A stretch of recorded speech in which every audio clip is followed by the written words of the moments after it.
You must have had a feeling of almost like you already knew each other. You were just on this journey together. I mean, listening to you Yeah. talk about it, this is a crazy thing for people to have done. It's absolutely nuts when I think about it, and it didn't make sense, and yet it did at the same time. It Yeah. felt all very natural. Yeah, this is what we're doing, and here we go. I do think that some of our past situations and riding the crazy wave of grief and loss did give us a different lens and perspective for planting a church. Starting anything really comes with a lot of discouragement, it comes with a lot of disappointment, and I think it comes with a lot of uncertainty. But I do think that the experiences we had, we often used to say, we know what a really bad day looks like. If a person tells us they don't want to be a part of this thing, if a person tries to ignore us on the street, or if a person says they're going to come to a small group and they don't show up, or we can't figure out where we're going to meet right now. Listen, we know what a really bad day looks like, and we will be okay. And so I do think the very story of meeting Jordan was such a huge boost to my faith that God could write a story that I certainly could not have written for myself. And so I was ready to see what kind of awesome story God might want to write with Renaissance. I just felt really convinced that, oh, yeah, this is going to meet people where they are. This is going to be great. All we need to do is get it out there and in front of people. It helps when you're doing it with a person that you love and is hilarious. You laugh and just have a lot of fun in the process too. Welcome back to Renaissance Roots. I'm Joe Garrett, production director at Renaissance. If you missed episode 1, go back in our feed to hear a remarkable story of loss, faith, and renewal. But as Jessica was just reflecting, Jordan and Jess had both been widowed in their 20s. They knew a bad day. They were well acquainted with grief and pain. And then somehow, like only He can, God brought them together. I love how Jessica describes God as writing a better story than she could have ever written for herself. Hebrews chapter 12 calls Jesus the author and finisher of our faith. And here we are in episode 2, or maybe I should say chapter 2 of our story. And in this chapter, we're going to start meeting more characters in the story of Renaissance. Let me set the scene. Jordan and Jessica have just had a 5-hour-long first date and are now discussing what a future together could hold. So we hung out the next day and we sat and we talked for another 6 hours. It was in that conversation actually that I got to ask him more about what he wanted to do in Harlem and the church he wanted to start, why he was moving into Harlem and all those things. And so in those early conversations, even of us realizing we had this really strong connection and really falling in love quickly, there were discussions about what the church would be. And we were very aligned in what we imagined Renaissance could be. I thought that was really cool in all of the ways that we had compatibilities and mutual interests. We also had this idea of what Christian community could look like when you take away the frequent barriers that people have to meeting and following Jesus. I was really excited for him and what it could all look like. And yeah, it was interesting, but we got married 10 months after meeting each other. Here's Mike Kelsey, lead pastor of McLean Bible Church in DC and one of Jessica's closest friends from college. To this day, it's probably the most beautiful wedding I've officiated. We're in the city in Baltimore, and the spot was just so beautiful.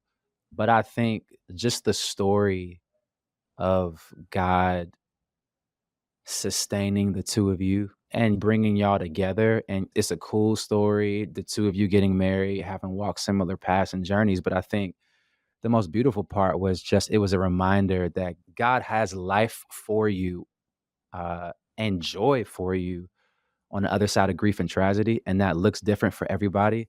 And I just remember standing there thinking that none of us could have written this story. I got a very unique, literal vantage point. I think the moment I remember the most was you crying, Jordan shoulder shrug crying, and everybody in that place just crying. And it was just deep tears of, I would say, like sober joy. It was very, we were so happy, we were so excited, but you still had Jerron like in our hearts. I'm sure Jordan's side of family and friends had Danielle in their hearts. But it was just a real, very raw, nothing naive about it kind of joy. It was one of the highlights of my life in ministry to stand and be a part of that. I have no idea whether I did a good job or not. I was just like, please let me just get through this. It was such a beautiful day. It's been really interesting and unique for how our relationship and the story of Renaissance have sidetracked. It was the uniqueness of our stories of being widowed that lent it to end up that way, where Jordan was already on the path, committed to plant a church, and didn't necessarily anticipate meeting anybody anytime soon. And then I come Right. alongside, and yes, and it's just like it was the two of us too. But then it was really important for him. And it was even part of our dating when I would come up to visit. It was like, hey, I want you to meet these people who I think might be a part of Renaissance. I want you to meet Heather and Aswan and get to know them. So, yeah, it really was a part of our dating story to be meeting folks and building relationships at the same time with people in Harlem as we were building our relationship and then continuing that once we were married. I think also what probably helped me is I wasn't necessarily privy to the whole church planting world. So I didn't have that whole frame of reference of, oh, half of all churches fail or whatever the statistics Right. are. Because I that's what was I'm thinking in the back of my mind right now. I don't know the word. I know. Just I I don't guess know that. naive. Yeah, I think that it was more naive. I just didn't know what I didn't know. Jordan probably was more nervous because he knew all the stats and how hard it was and how many people fail. I mean, he was even meeting with the church planters who had tried in Harlem. And meanwhile, I'm like, oh no, it's going to be great. I think I was a little shielded by my naivete. And hey, that's okay Yeah. in the end. We did have an outside organization helping us start. So Orchard Group, shout out to Orchard Group. In my opinion, the greatest church planting organization in the country. Orchard Group really gave us a financial backing that allowed me to have a salary and health insurance. And I knew that they would give us seed money to help start, to buy equipment and to pay for rent and to hire some staff and to do different things. So they were doing all that behind the scenes, and they freed me up to just say, yo, go rock out, go meet people, go connect. Here's Brent Storms, President and CEO of Orchard Group. The way Orchard Group supports new churches that are getting started, there's kind of several factors. One of the biggest ones is funding. It takes a lot of outside support to help a church get the best opportunity to launch well and have several years where it has the opportunity to grow into financial sustainability on its own. And in a lot of cases right now, and even at the time that Renaissance was being planned, that's $800,000, $1 million of outside support that needs to be raised. Because Orchard Group has a long history, we have a good track record with a lot of churches that are our financial partners. And so what we did at that time was we introduced Jordan and Jessica and this vision in Harlem to partner churches from different parts of the country who have an interest in supporting new works like this. And we assemble 5 or 6 churches that are making a 6-figure multi-year commitment, 100,000 to 200,000 spread out over 3 to 4 years. And those funds go directly to support what would become Renaissance Church. We also assemble a representative from each of those partner churches to form an oversight team. The purpose there is to hold Jordan and Jessica and the team accountable for accomplishing what is intended and avoiding anything that would be unacceptable. We support at a really high level. So it's not like we're dictating strategy or making decisions on a micro level. We're establishing policies, budget, that kind of thing, in order to give the church an opportunity to grow to the place where it has local leaders that have been raised up and now can serve as overseers in the local church, which is the case for Renaissance. It's awesome to see that handoff happen where the external members step away, and now Renaissance has a healthy group of internal leaders providing accountability and oversight. There's also things behind the scenes that we do that aren't that exciting, but we have an attorney on our staff who establishes the state incorporation and federal 501c3 status. Our attorney also makes sure that we're in compliance on all kinds of employment law. We have an accountant and a bookkeeper that help provide support. So that's not something that the church has to worry about until it has people who can handle it. So there's all kinds of support behind the scenes that no one would ever know or see, which is by design, because we really want the spotlight to be on this new church, its leadership, and we're there as a serving organization. Mm. I met Jordan personally at church together in New York City. A friend of ours who was attending the same church connected us because he knew Jordan's story and knew that Jordan was interested in potentially planting a church. It was obvious to me from the first time I got to know Jordan that when he talked to people about putting their faith in God, he was speaking from experience that had been really, truly tested. That was really impressive. One of the hardest things at that point was that Jordan was still single, or was single again. As an organization, I think it really gave us a pause to ask the question, should we support somebody to step into this role who is single, because there's unique challenges that introduces, and also a lot of times as a couple, there's a lot that you can bring to serve in a brand new church plant. And so we had to wrestle with that question and finally made the decision. This is so clearly a vision that Jordan is committed to, that he's gifted for, that he has the character for, that we made the decision to move forward, even though this is unique for us to have somebody leading as a single person. Here's Robert Guerrero, church planter and vice president at City to City, an organization co-founded by Tim Keller that trains church planters and pastors in global cities. When I met him, he was just starting his conversations with Orchard at that time, but Jordan had a clear passion for Harlem and being a church that responds to the Harlem of the now. So we became friends early on in the process. And then there was the vetting process that was a combination. Basically, Orchard leaned on us. Jordan was doing also an internship in a church in Manhattan.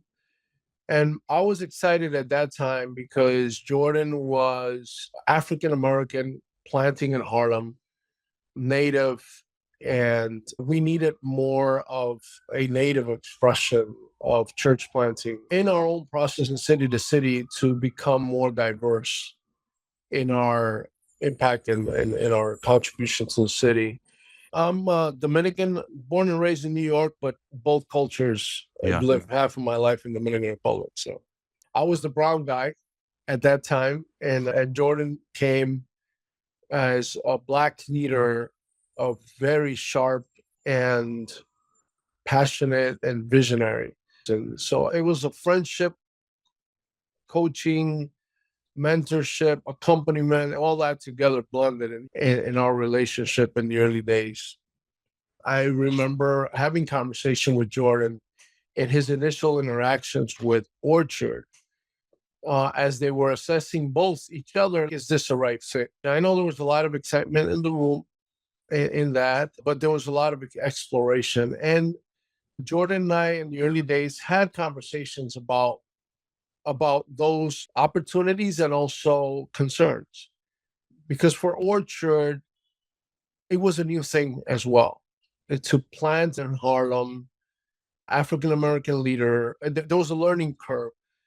And one of my roles there was to make sure that Jordan's voice was heard as a leader of color, that it wasn't just Jordan signing into whatever Orchard put on the table, but that Jordan's voice and his particular contribution to this project was also heard and incorporated into that process. I would stir the conversation, what it means to be a leader of color in New York City, in our context, within these organizations that were majority white led. I'll give you an example. It's a funny one too. So there was a moment where we're in a room and there are three main leaders speaking into Jordan. The pastor of the church where he did his residency, which was a significant leader at that time in New York. There was a city-to-city staff member, one of the strongest leaders that we have there. And there was Brent representing Orchard. And I'm kind of on the side just observing the conversations and the feedback, and very typical of the church planting enterprise in which we are in America, where the white voice legitimizes black and brown, right? And to me, I was very proud of Jordan because Jordan stood his own ground. Jordan didn't capitulate to that. He was very gracious. He's a very gracious man, but he stood his ground as a black man called by God, and he would ask questions and that kind of thing. So it made me feel proud in that sense. So when the meeting's finished, I did this like Pentecostal type prayer, asking God that would calm the nerves of these brothers by providing Jordan his partner, that kind of thing. When I did the prayer, I prayed out of the element of the sentiment in the room, meaning it was very emotive.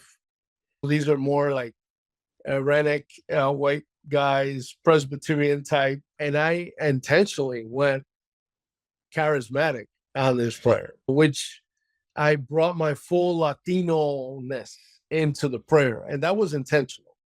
It was funny. It was genuine. It was a genuine prayer for my brother. But yeah, that's the story there. And then lo and behold, I think a week later is when he met Jessica or something like that. And I was like, oh my gosh, I'm a matchmaker here. I still remember the Sunday at church when I had heard that Jordan met Jessica. I met her, talked with her, and within minutes, I had already jumped several steps down the road. Okay, they're going to date, get married. She's going to be a part of this. And that's exactly what ended up happening. And so my wife and I got to be with them at their wedding in Baltimore and celebrate that with them and start the journey for them as a couple now to build toward the launch of Renaissance Church. I remember saying to you, let me get this straight. So you technically right now are being paid to have coffees with people and meet people in your neighborhood. This sounds amazing. Right. I'm a gatherer. I wouldn't have said it as just matter-of-factly because I felt like it was conceited or arrogant to say, oh, God has gifted me to gather people, to bring people together. And that's probably one of the ways that I've been wired, whether it's for a church or a basketball game or anything, I bring people together. And so, yeah, the whole year I was just having lunch, coffee, whatever with people, and people would just introduce me to their friends. Yeah. And then I would link up with them and we would just chill. And it wasn't like we were trying to even do a service. That's the thing. We weren't trying to start a church service. And like Renaissance, on Sundays, I'll say, oh, we are not a church service. We are a community of people that have worship services in Harlem, but we're a community of people and we're grateful that you've come to check us out. I remember me coming up to New York to visit you and you taking me to Harlem Tavern. And why was Harlem Tavern significant? Harlem Tavern was special because it's one of the very few places in Harlem that old Harlem and new Harlem collide. It's like the Knicks bring everybody together. And you would see people who were born and raised in the neighborhood and they were there. And you would also see people who were newer to the neighborhood that were there. And I would think to myself, I remember one time sitting at the bar, bartender probably thought I was twisted. I was like teary-eyed and crying. And I was just thinking, Lord, why can't there be a church that looks like this? Why can't there be a church that people come around Jesus like this, where people come together truly from every walk of life, and they come not just to watch the Knicks and eat wings, but to be in faith community with one another? That was like a place that I would go to, and it really is like a sacred place to me, because it really showed me a vision of what a community in Harlem could be. It didn't have to just be all new people who were gentrifying the neighborhood, and it didn't have to just be all old Harlem. It could be truly something that was bridging the gap between the two. But as Jordan was just starting to meet new people in Harlem, someone else was already deeply connected in the neighborhood. Jordan was introduced to me from Aswan. Aswan. I bumped into Aswan with Jordan. So, let's talk about Aswan Morris. Born and raised in Brooklyn, he was integral to the early days of gathering people and shaping what this growing community felt like. When Jordan moved to Harlem, Aswan was already leading Young Life there, an organization that introduces young people to Jesus. Jordan and Aswan connected over a love for basketball, but more importantly, they were aligned in their vision for community and incarnational ministry. I took over Young Life's work as an area director in Harlem. I was based in a church in the community, and these random emails kept going around from this guy that wanted to plant a church in Harlem. And no one seemed to be taking these emails serious. And I was like, oh, this sounds cool. Jordan listed a few things he was trying to do with this new church plant. Something about youth and some other things. And when they said youth, everybody's like, oh, you should probably meet him. The first thing he said, I want to gather and scatter. And I was like, yo, that's kind of dope. What does that mean? And he elaborated on what it means to gather the body of Christ or gather followers of Jesus, but not to stay gathered, to scatter, to be a part of the community. And I'm like, yo, that is fire. Let's figure that out. And told me more. It was called Harlem Church Plant, which I'm like, all right, if we run it with that, that's fine. We shook hands, dapped it up. I was like, yo, let's figure this out. And so then you go home to Heather. I went home to my wonderful bride. And now we had just been experiencing a little church turbulence. And so she, at that point, was really trying to listen to the Lord. So I don't know if you remember this. You said, the Lord said that, he has a place for us. It's just not ready yet. Yeah. I was really just exhausted from everything that was going on in the church we were at. Just for our heart for people. We were new to the community, and there was all this brokenness, and it was just it was like watching a home fall apart. And so I was tired from it. And we went away to a Young Life gathering, and we were talking with some good friends.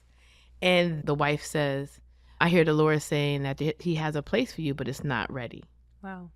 And I was like, well, at least I know we're going to have somewhere to go, because I can't keep doing this. Wow. So she told me that. So that was in the back of my mind when I was talking with Jordan. When Jordan mentioned the church, the Holy Spirit brought that back to mind. Yeah. So when I go home, I'm like, yo, babe, I met this dude named Jordan. This church plant thing might be a thing. I don't know what it means. I don't even know what a church plant is. Right. But I think this might be a thing. And the way he's talking is my type of talk. So I think we should do it. And my question was, what's a church plant? Right. They plant churches? I had the same question when I heard the term for the first time. Too, what's when I a met church Jordan. plant? Right. Yeah. Well, I think that you two, we always joke about the bromance that was just quick to start in that moment, and how organically you guys just became fast friends. But I do think that you saw ministry in a very similar way. Being with people in close proximity, understanding people deeply, not on a surface level, and not just pushing a message out, but to actually be with people. I think you were so aligned in that way. Yeah. Not everybody knows that that really was the origin story of Renaissance, was you having been in Harlem, him coming in and wanting to do something similar. And it just gave a lot of fuel to the fire. Definitely. In those early days of church planting. Definitely.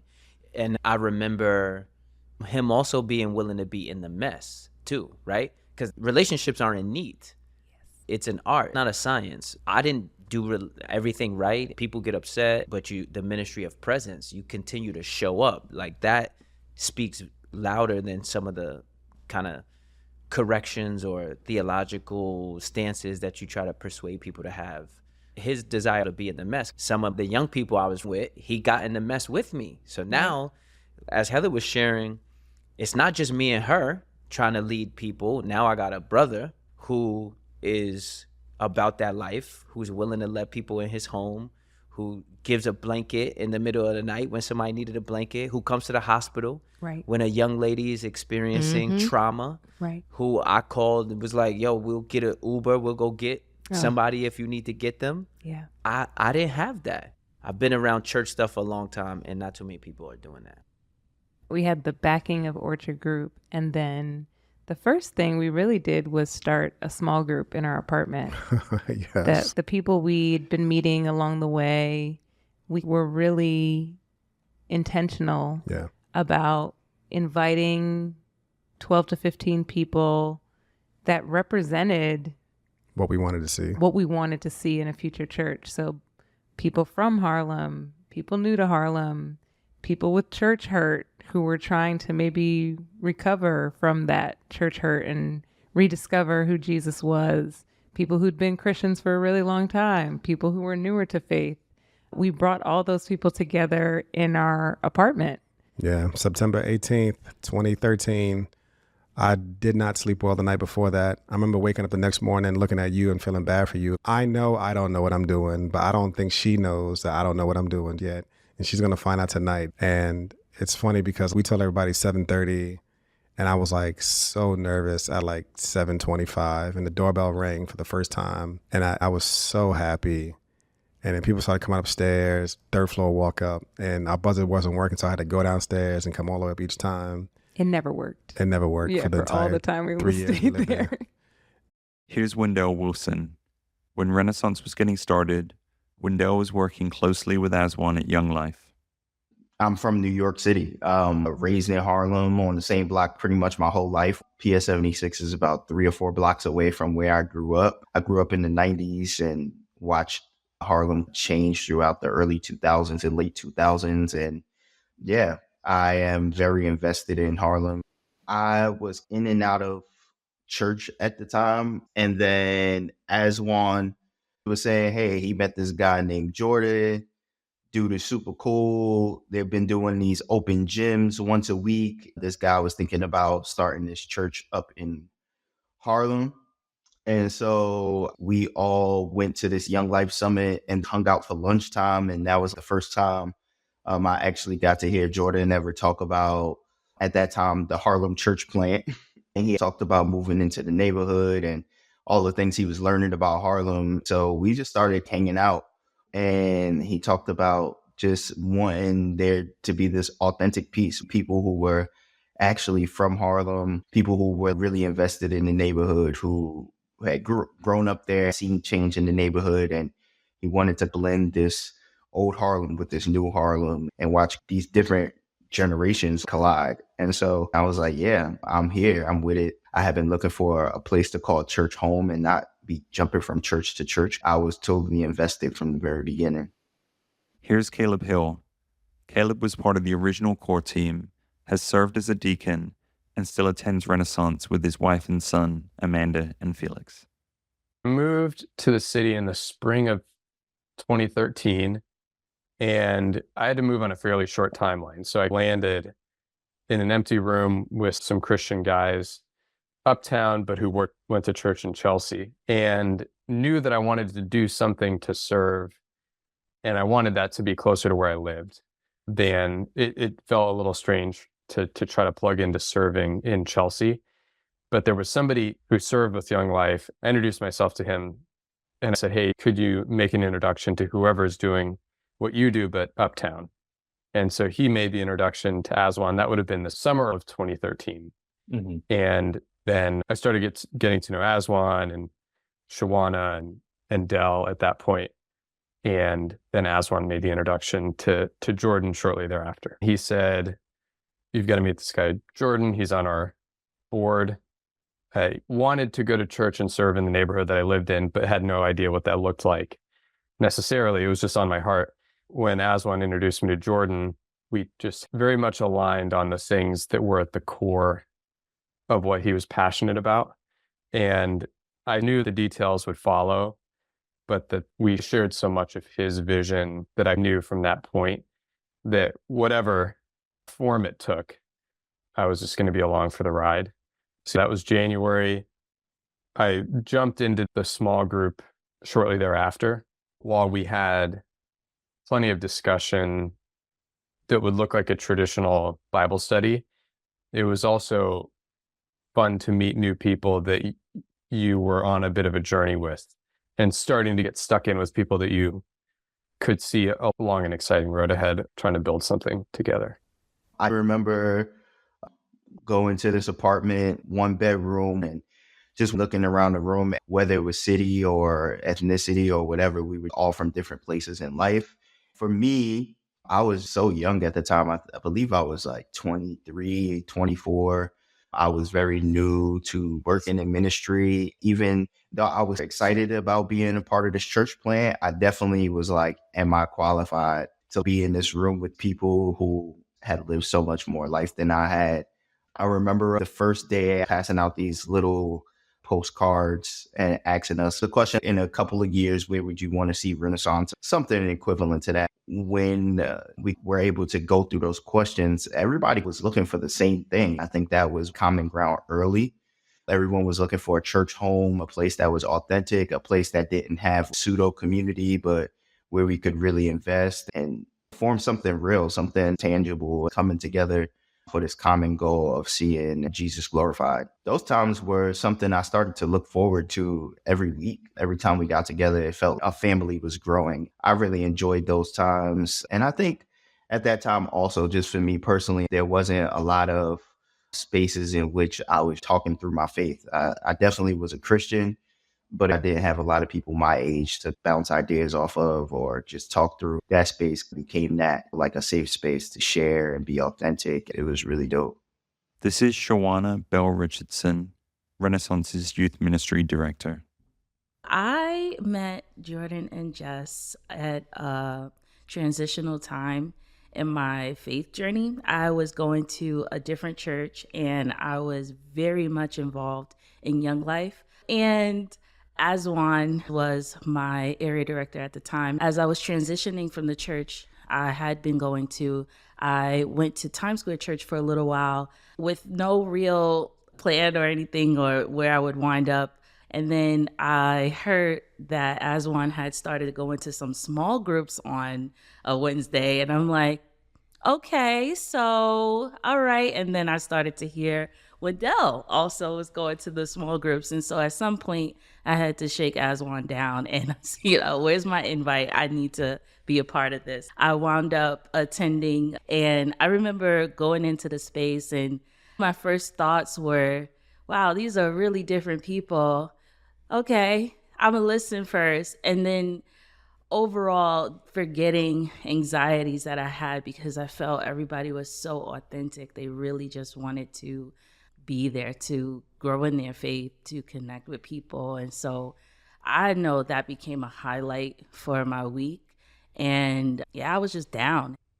Our first study was going through Ephesians, which is a text that is speaking to Gentiles, Jews, everyone kind of coming together under one banner. Yeah. Ephesus was a melting pot. And so we walked through that book of the Bible together as kind of the blueprint and map for what we hope to become. Yeah. And we didn't really skate around it. We actually just talked about it. As much as it was a curated group, because we knew we wanted to create an atmosphere of diversity and things like that, we had regular, real conversations that were in the context of something like Ephesians being a melting pot, which I thought we didn't avoid. I didn't realize what church hurt was. I think that group helped me understand what it meant to be hurt by a church or a group of believers they were a part of. I really do think that was part of the fuel too, Jess. Not only meeting with people and the way that we saw ministry, but then people feeling safe enough to express, this is what I'm a little tight about. It was dope to see that what we were starting is with people, yes, everyone believed in God, but I think some people were arm's length from him. And that's who we were starting the church with. To me, was like, yo, this fire. Because that's going to produce a genuine result. You know what I mean? Looking at those early pictures, it's pretty bugged out to me, like how it started and how it's going. That's the thing. Like, I stand up on stage for an anniversary service or something, and I'm like, I really cannot believe. And it's not because it's like a lot of people. That's not even really what matters. It's just, I just can't believe that a movement has started where people, hopefully decentralized from me, where a movement of a community of faith has emerged from that small group of people in our apartment. And then that small group started getting bigger. I'll never forget one day, one of our young dudes that was coming, he's not that young anymore, but he was saying like, oh, I'm sorry, I kept on inviting my friends. I know you want this small group to stay small. And I was like, no, it's now called a community group. It's no more small group, call it a community group, because bring the whole community, bring the whole hood out. And it started to grow. It started to grow to a point that a couple times it was so packed in our apartment, we were like, we got to multiply. Mm-hmm. So we would do meeting with that group every other week, and then we would meet with a brand new group that we launched in someone else's apartment on the off week, and kind of me and you would alternate back and forth. One of the things that is important to say is that the multicultural experience at Renaissance today It's very intentional. it's by design. Yeah. It's not something we stumbled into. You don't just stumble into diversity. No, like multicultural, multi-ethnic, multiracial, whatever you want to call it, ministry, church family does not happen by accident, because this was 10 years ago when it was even hotter Tension than it is now. And it wasn't my heart or my first inclination to do a diverse church or multicultural church at all, because all you get is accusations from everybody. You're like not this enough. You're not that enough. It was just, I was that. disappointing everybody all the time. Mm-hmm. And so I knew I wanted it to be something that reflected and honored the beautiful tradition that is Harlem. I love Black tradition. I love Black culture. I went to HBCU for law school and for undergrad. I grew up in the Black church, the Black barbershop when I had a hair. You know what I'm saying? I wanted to honor Harlem and the Black culture, but I also wanted to be a place that everybody can come to and truly see themselves and to be represented, because these are the people who live here. And I just felt like God was calling us to do something that really we hadn't seen before. And I think I really honestly just caught Jesus' prayer in John 17. Father, I pray that they're one. I pray that they're one. And I knew that there was going to be some discomfort that we would have to go through so that we could actually be a beacon of the gospel in Harlem, so that we can show, and this is going back to Harlem Tavern. I'm like, Lord, it could happen. If they will come together around the Knicks and chicken wings, then we should be able to come around you, Jesus. Yeah. And then that to me just showed me kind of like a preview, a sneak preview of what it could be. Where there was some gatherings that we would have where people would just be mad. And I'm like, yeah, but these are people, like, we're trying to gather people from the neighborhood, people who live here, existing, people that you walk past. If Jesus is real, like if he's really real, then he makes us one. This is his prayer in John 17, like, Lord, I pray that they would be one. And it was interesting because I was talking to a friend and a mentor and someone else in church planting, and he was saying, Jordan, what you're telling me sounds great. It sounds like the book of Acts. Everybody's coming together, but I've never seen it. I know a lot of people who have tried it and it's failed, and I hope I'm wrong with you. And I was like, I just believe that this is what God is calling us to do. Mm-hmm. But it meant there being discomfort. Yeah, 100%. I mean, it did feel like people were giving up some of their preferences in order to come into the family of faith. Yeah. And some people didn't want to do that, so they left. Yeah.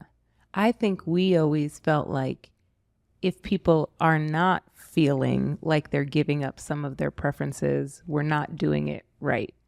Yeah. So like with a worship song or a worship set, that hopefully everybody hears one song that they really love, but it's not the same for everybody. There's also maybe a song that you don't love so much, but like that we would push people beyond just their preferences and having everything set up the way that they would want. Yeah, and that also goes for people with different church experiences too, probably more so than even just musical style. I feel like now we've evolved to have like our own sound that is very Renaissance, but even then it was like people coming from old school Pentecostal churches, people coming from Presbyterian churches, people coming from no faith background, and people were like, it's going to be different. Renaissance means rebirth. It's something new that's happening, and it's not anything that you've done before. It's something that's going to be very different, and people are going to look different. It's not just that we're doing the same thing you like and I'm wearing jeans and Jordans. It's we're going to do some things that you like and some things that you don't like, because we are building a new expression of a gospel community here in Harlem. And I feel like people love that until they had to experience the discomfort of it. Yep. And then they became used to it, and now they prefer it. And now I prefer it. Yeah. So a lot of people who have been a part of multi-ethnic churches can attest to this. This is very well researched. Dr. Corey Edwards at The Ohio State University has been leading research in this. Most quote unquote multi-ethnic churches are dominated by white norms. And that shows up in a lot of different ways, from the music, but also in more substantial ways, like when we start talking about issues like race, justice, politics, those types of things. That creates a couple different challenges. One is a lot of times Black and brown people, or people in general who are just more justice oriented, tend to feel in really good scenarios welcomed, but not like at home. In other scenarios that aren't even good, just alienated and ostracized and even attacked. And so that's a big thing. So for Renaissance to be as multi-ethnic as it is, and think about where Renaissance is, it's in Harlem. And if you've been to Renaissance, it's like Harlem. You know what I mean? And so for it to be as multi-ethnic as it is, but still be a place that feels very natural for a dude from the block to walk into church and connect. For the worship to feel like, if you did grow up in a church background, let's say a predominantly Black church background, to walk in and it's the music still be diverse, but it's still the flavor, the seasoning is a little familiar. You know what I'm saying? There's a little Lowry's in there. And that's what's really refreshing about Renaissance. It's been very inspiring to say you can pursue a multi-ethnic vision, which is not for everybody, but you can pursue that in a way that honors and not just includes, but really empowers Black and brown people. So I think Renaissance is almost like an icon from that standpoint, because a lot of people really look to Renaissance as a blueprint for, okay, what could this possibly look like where I live, where I go to church, where I do ministry? What about the mission to connect people to Jesus Christ and to each other? I love that it's simple. And that's my life. I'm a connector. And in some ways, it takes the ownership away from me. Your journey with Jesus is your journey with Jesus. As leaders in the church, that we cannot do the work for anybody, but we can create a space in the community for people to be connected to Jesus Christ, to remove all the fluff, all the boundaries, and to do a lot of hard work to put people together. And the trust of the Holy Spirit makes some genuine connections between people and between God. Yeah. And I think some people might wonder if Renaissance is non-denominational because we don't want to be under a particular authority. It's really not about that. What Renaissance became was this culmination of Jordan and I both having really diverse sets of church experience. For me, that meant starting my journey in the Episcopal Church and being confirmed in the Episcopal Church, and then getting to college where I would hop around to Baptist churches and Pentecostal churches, and then being in a non-denominational church as a young 20-something-year-old. And for Jordan, he too, Baptist church, and then apostolic churches and charismatic churches, and then prison ministry. And we've taken all of those different experiences and decided what we were hoping to do or avoid in starting Renaissance. I think it really is more about the vision that we had was creating a community around, obviously, that Jesus died on the cross and came back to life and all the things, but that we also wanted to make room for various expressions and various experiences that we had ourselves experienced. After having some of those groups going, we also had, I think some of the key events, we had the Christmas party. That was a lot of fun. We volunteered at his toy store. That was maybe a group of eight or 10 of us. Yeah. And Bring we know toys to the that that's neighborhood. kind of the genesis to the toy store that we do today, where Yeah. we get to serve hundreds of families. But it started with 8 of us in a church on 145th Street volunteering together. Then we had an Easter egg hunt. And Bobby had to wear the Easter bunny suit. Yeah, I tried it on for like 15 maybe minutes. 15 kids or 20 kids. It was not a lot of kids who It definitely came. was not a lot of kids. But no. it was our hope to meet young families in the neighborhood. Yeah, we would just do different things. I would hear of a church planter doing something, and I said, that sounds like a cool idea. I like trying new things and different things. And we don't get locked into to any one model or method of anything. Once something is helpful, we'll use it. If it's not helpful, we'll stop using it, so long as we can always kind of accomplish the mission. Certainly the first one that I remember was the Easter outreach that we did, not far from where the church is now. We had a play area for the kids, somebody in a bunny costume. And at that point, all we had was like index cards with the website. We had no name yet for the church, but we had a website and few details to share with people, but we were just trying to meet whoever was willing to have a conversation with us. I still remember one interaction at that time. A woman came through with kids and wanted to know more about the church, which was great, but we didn't have any answers for her. She said, "What's the name of the church?" Technically, we don't have one. Can I speak to an elder? We don't have those either. Or a deacon. Sorry, no deacons. I have an index card with a website and I can introduce you to Jordan, but that was, it was funny and it was fun at the time. There was a lot of open questions. Where were we going to meet? I think was another question. Where is the church? We didn't know that we would be meeting in PS 76 at that point either. So we had no space, no name, no elders, no deacons. But we had a vision for what could become of the church, and we had a website, and that was what we operated with in April. Shortly after that, we had the soul food sessions in the summer, and those were great. A combination of discussion and content along with food and meeting people and starting to gather a little bit of momentum before our public launch.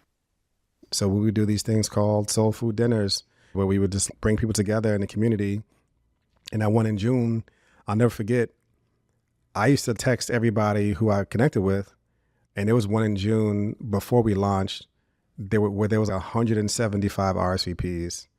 And I remember being like nervous, like, yo, this is really, really happening. Most of the people who are part of like our core team, they never heard me preach. We didn't have any buzz online. We had no social media buzz. We didn't even have a page on Instagram for anything. It wasn't like popularity. There was nothing that would draw people to us other than just relational connection. So we really started, and that's what we are today. We're a very relational church, and people invite their friends. And that's when I was like, yo, this is really happening. And so once we would just kind of keep that relational connectivity, that's when we started thinking about having a worship service to ground our people in a weekly gathering. We were telling all these people that a church was starting. It was starting in September 2014. And we had no place to meet. Yes, that was miserable. There was that one week in July where I was working with our assistant to help like just call every place. And I would call a school and they would say, oh, just come in. The principal's busy, just stop by. Then I would stop by the school and they say, what are you doing? You can't just stop by the school. You got to make an appointment. And then door after door would just like slam shut. And this is after we had this really big gathering in June. So we had a lot of people. We had Orchard Group and funding and a lot of seed money. So we had people, we had staff, we had money, we had no place to meet. It was like probably 6 weeks before launch where I just said, that's it, God, I'm not looking for another spot. That's it, I quit. If you want us to have a spot, you'll get us one, but I'm not looking. And I just so happened to be walking down the street that day and I had called PS 76 like 97 times and never got an answer, no open doors. And I was walking past and there was someone on the front steps. I said, let me just ask this dude, does he know the principal? He says, well, I'm the principal. So then I go into talking 100 miles an hour saying, sir, my name is Jordan Rice. I'm a church planter. I've been trying to reach out to you so I can rent this school on Sundays. Does anybody meet here on Sundays? He says, no, it's wide open. You should go talk to Frank. And I said, okay, I don't know who Frank is, but before I talk to Frank, I need this every Sunday. I need storage. I can't have 2 Sundays a month. Like, I need this every week. I need storage. He said, that's great. That sounds great. Talk to Frank. He'll take care of you. I went in and he says, oh, I'm about to go to the store, get some lunch. Do you want some chicken wings? I should have said yes, but I said no. I went in and talked to Frank. He was a Christian. He was going to a church plant in New Jersey. And Frank said, oh, I got you. He wrote up the permit that day, and we signed it like the next day. And they rolled out the red carpet for us. And we've been ever since. And like when God opened up that door, it was open, like wide open. And PS76 has been an open door for us, and we thank God for the grace that he has given us for that season. Heather, first, you don't even know what a church plant is. Now you're being invited to be the worship leader. What was that experience like for you? Oh, wow. It was intimidating. I cried before every service for at least a month or two. I would go into what we now call the lounge, which was just a room, and get myself together. What were the tears about? Just not feeling like I wasn't enough. Or maybe I was one of the people who would come into the movie when it's like 3/4 of the way. Or, you know, I was that outsider. I didn't know all the jargon. I didn't know all the old songs. I'm proud of who I am. I'm confident as a songwriter. I'm confident as a person who creates spaces where the presence of God is. I was just used to creating those spaces outside where people maybe didn't know what presence they were entering into. I thought I would just be outside the walls. I never thought I'd be inside the walls. Yeah. And for Jordan to have that much confidence after coming to a show, I'm like, are you serious? He's, yep. And we took this ragtag little group. We went from church to church, and we sang Oceans way too many times. Yes. And it's why we don't sing it at Renaissance so anymore. why? It's Yeah. like, put the nail in the coffin. Yes, It's over. Yes. So Hillsong, we still like oceans. shout out. So yeah, it was all new territory. While I was singing the words, I was in the midst of it. Mm-hmm. Before we started, it was so difficult because I felt this crazy responsibility to not fail. And at that point, the church not working meant that I was a failure. Like, I really couldn't separate me, Jordan Rice, son of Gail and Roger, brother to Jared. I could not separate that from the church, quote unquote, working. And so, Jessica, we got invited to a wedding in India, and you were like, this is amazing. I've always wanted to wear a sari and go to an Indian wedding, and now we get to go to one in India. This is incredible. And you were like, let's go for it. You took out your computer. You were like planning all the stuff. Like, we can go for 2 weeks. And I was like, oh, that would mean we would miss 2 small groups. And I remember just like being so dysregulated. Like, I couldn't even fathom missing anything because, again, Jess, you moved up from DC. I moved your whole life away from your friends and your whole relational network, your late husband's family. Everybody was in the DMV area. And I was like, yeah, I can't move her up. And then this thing fails. So I remember talking to my coach and one of my mentors about church planting. And he was saying, how are you doing? I said, man, I'm stressed. Jessica really wants to go to this wedding in India. But yo, you won't believe she wants to go away for 2 weeks. And he was like, that sounds amazing. And I was like, amazing? I was like, I can't leave for 2 weeks. And then he's a very wise man. He said, oh, what would happen if you left for 2 weeks? Just play it out. And I said, 2 weeks, I don't know who's going to run the small groups, and it might go poorly, and it might lose momentum, and it might just evaporate. And he says, Jordan, if what you have built for the last 8 months evaporates because you're having a good time in India for 2 weeks, what you have built is a steaming pile of garbage that needs to come down. If it's all on you, and everything depends on you, then you have not built a faith community built on Jesus. You built it on something else, and it needs to come down. So this is just expediting what needs to happen anyway. And so I finished that call and then told you later that, hey, yeah, I think we can go. But being there, to be honest, the first couple of days, I definitely still was like pretty miserable because I just felt so much pressure that if this doesn't work, then what does that say? Not only that, but I've realized it's about me. I don't feel pressure to prove anybody wrong. All the people who don't really like me or over the years, people who didn't believe in me, I don't want to, that doesn't motivate me. What motivates me is to prove people right. So there's so many people who believed in me from Orchard Group and all these other organizations. And the thought of not proving them right to believe in me was just like overwhelming. And I felt like I could not let them down, even though they love me and they would have been totally happy no matter what happened for me. But I just really wanted to prove them right and make them feel like they were right to put their trust in me. And I still feel a little bit of that today, where I feel like I want to prove people right about me. The people who believe in me and love me, I want to prove them right. So we had our core team who signed up to be the core people who would help us really launch this church. And these were not people who just signed up to volunteer. These were the people who like took ownership of the church, and that this was no longer just a Jordan and Jessica thing, but this is a shared thing for people to really put their life into. And so we went away for a retreat. And we get to Iona College. We have to sneak around the back and to get into this room. Because we had no credibility to rent space anywhere in Harlem. Right. So. Jordan was straight on relationship. I think I know the janitor's sister. Maybe she could let us in. We sit in this classroom, and Jordan gets out his one pager, and it has the list of the Harlem Church Plant's values. I had all these things prepared, these wonderful talking points. Halfway through the first part of the day, we get into a theological argument, and I'm watching it all unfold right in front of me. I didn't even see this coming, and I was like stuttering my way through an answer, and I was convinced that this was going to be the end of it. I was like, oh, this is going to be on the tombstone of the church this day when this argument breaks out, and half of the room is on one side, half of the room is on the other side. And it was pretty charged. What we were going to hang our hats on theologically, and what that meant for those 12 people. And this was a tough moment. We all came together, but I remember some people could have left, right? Like, this was a there were tough definitely situation. People who probably felt disappointed. Right.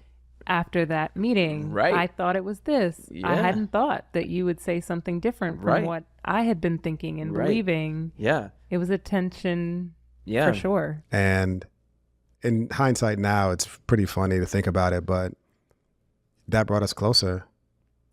That really brought us closer, because I think one of the big myths about community is that everybody gets along and agrees on everything. But really, we went through this phase of like pseudo community where everybody was nice. Now we're honest. And that actually on the other side made us a whole lot closer, which is beautiful. It was this moment of realizing we don't all think the same things about everything. And this was not a central part of Christianity. This was something second or third tier in terms of how we would do church, but it was pretty charged. That day, I did not go home feeling good about the trajectory of the church that day, but it really did bring us closer in the long run. And here's where Jordan gets my respect, though, because that's tough. This is his baby, real talk. And in that room, he could have lost the whole crew, basically, right? Could have started from scratch. Yep, he could have had tomatoes thrown at him. Mm-hmm. So taking that risk, I thought was courageous. But I think where he earned my respect was, I remember him saying, there are open-handed and closed-handed issues. Yeah. And I had not heard anyone talk about their view of theology that way in regards to having open-handed and closed-handed issues. We concluded the conversation saying, these are the closed-handed issues.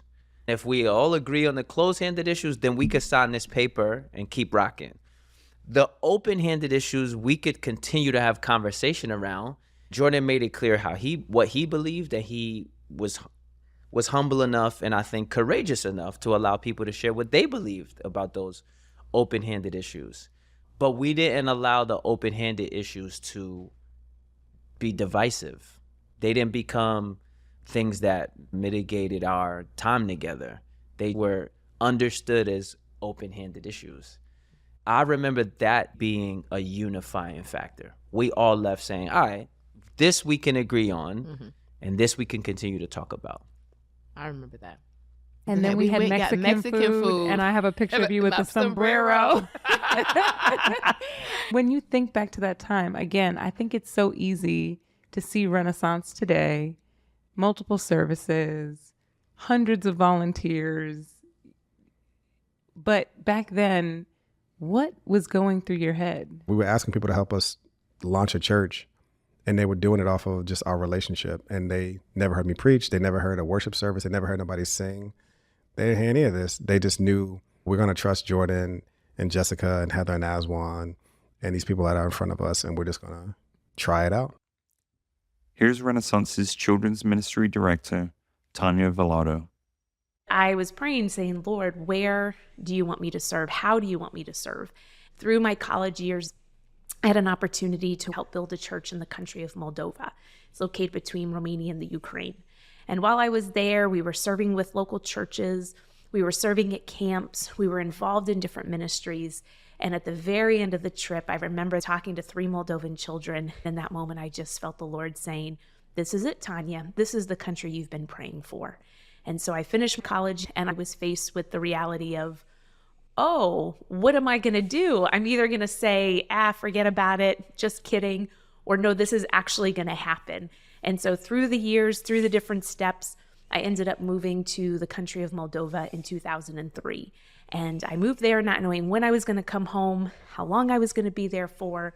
I learned the language, I immersed myself in the culture, and it was an incredible 5 years of doing children's ministry with local churches in the capital city and different villages of Moldova.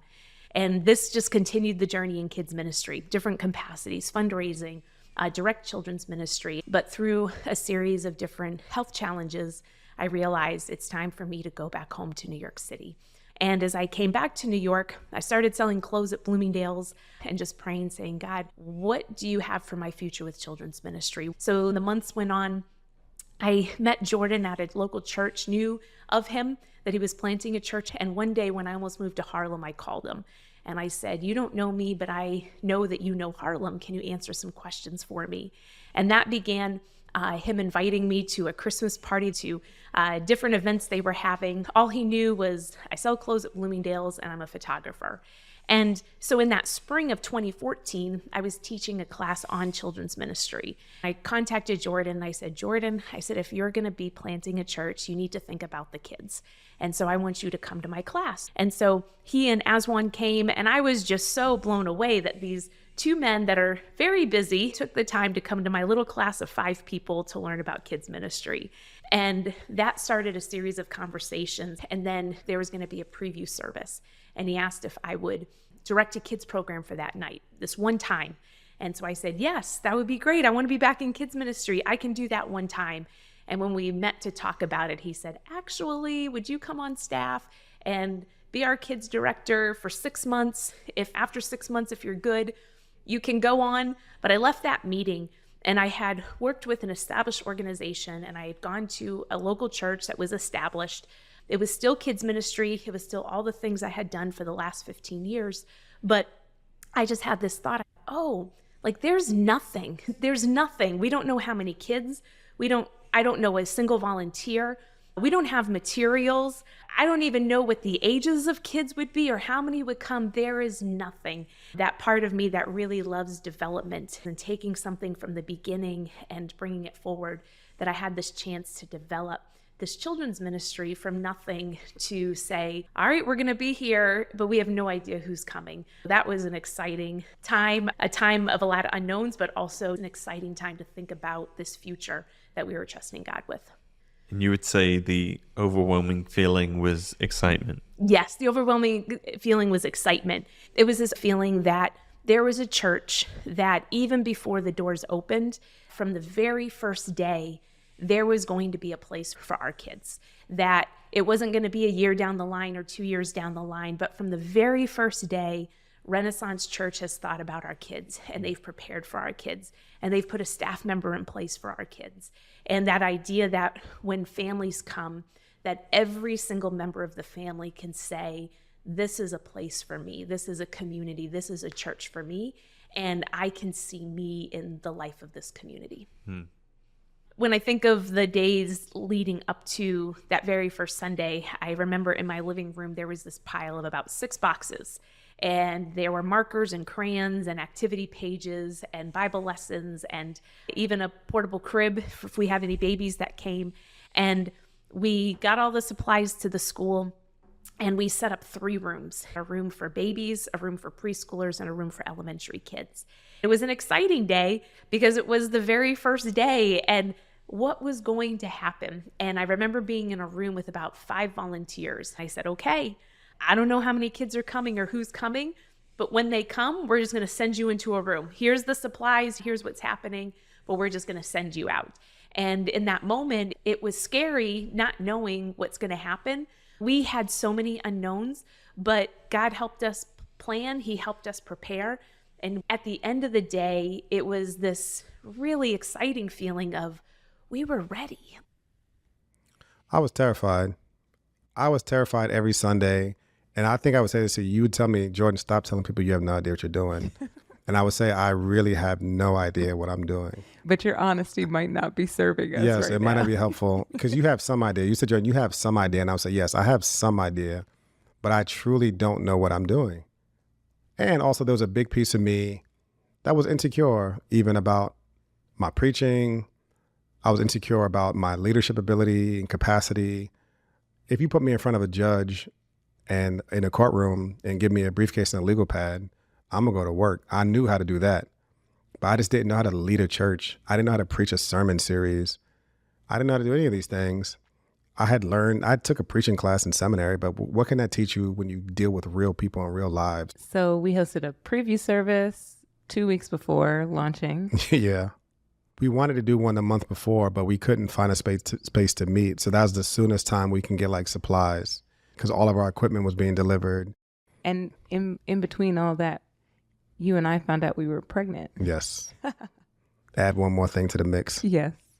But how did you feel that day waking up the 21st, launch Sunday? I was overwhelmed. I knew that this was the culmination of all the work we had done. And I was overwhelmed with gratitude, but also a sense of, in some ways, the best analogy is almost like you're about to become a parent. Because, especially a father, I would say. And because the father does not feel any of the physical stuff that a woman feels in terms of carrying the child. It's just, you can feel the kicks when your spouse says, oh, put your hand on the belly right here. You can feel it, but it's not real to you until the baby comes out. And that's when you feel the responsibility.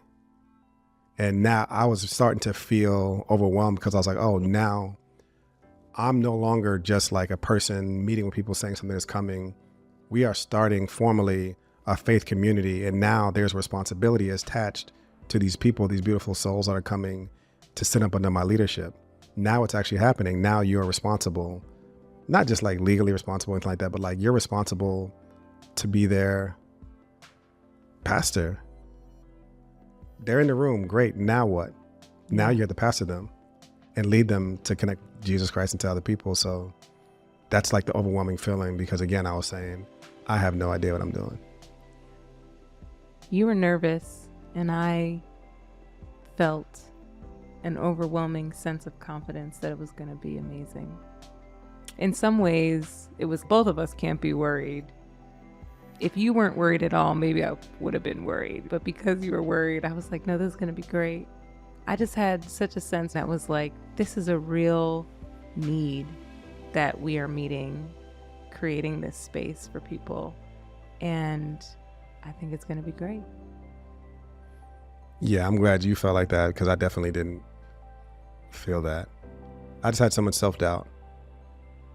Yeah, I think the Lord has really had to deal with me over the last decade to help root out all the self-doubt I've had. And to say, Jordan, if you think about even the story of scripture, it's like God chose people because they were insufficient, not in spite of their insufficiencies. God chooses people because they are insufficient so that when he shows up, he will get the glory. And you can't say, well, this dude was a superstar. Look at, he had 1 million followers on Instagram or whatever, TikTok. Of course, it's what he does is going to bubble. That's not like a God story. I think God chose me because I knew I had no idea what I was doing and I had to rely on him. It's true. 2 Corinthians chapter 12 says, "My grace is sufficient for you, for my power is made perfect in weakness." God's story is one full of weak people doing mighty things only by his strength. And like any good story, we have to have a couple of cliffhangers, right? So that's where we're finishing for now. In our next episode, Renaissance Church begins to grow and God continues to write his story. I hope you'll tune in.